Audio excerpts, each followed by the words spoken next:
What's up, YouTube? This is the Serial Thriller Broadcast, and today I'm going to be talking about The Innkeepers. The Innkeepers is directed by Ty West and stars Pat Healy and Sarah Paxton. So this movie is about an inn that's slowly sort of going out of business. There's hardly anybody shows up to stay there anymore, and the two employees that do work there are sort of like amateur ghost hunters, and they're trying to collect all these sound recordings and videos of the hotel and post it on a website so that they can sort of get some attention for their hotel. One of the things that I wanted to talk about first with this movie is that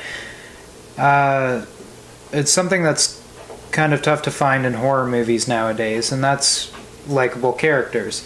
Now, Ty West is a director who I've seen a few of his films now, and I think he's really good at this. I think a lot of the actors he chooses for his roles they all seem genuine and they all seem likable. There's also great chemistry between the two main actors in this. They sort of have these little games that they play, and all of it seems really real, and it kind of adds to the story and the fact that you actually care about what's going to happen to these characters. The film was written, directed, and edited by Ty West, and I think that another thing I noticed about this movie that's on the plus side is that the dialogue for these younger people actually sounds somewhat realistic, because I think there's nothing more annoying than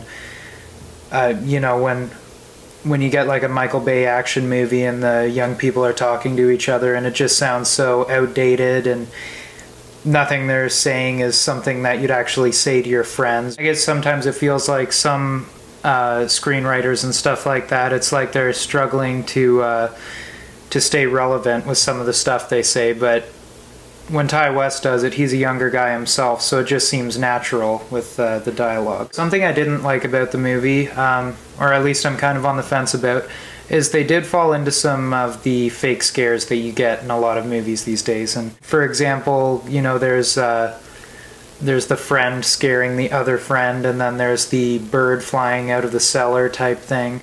The thing about them that I kind of was intrigued about actually when I took a closer look, though, was the fact that after every fake scare, the cast members really shake it off and they laugh and they don't seem to take it seriously.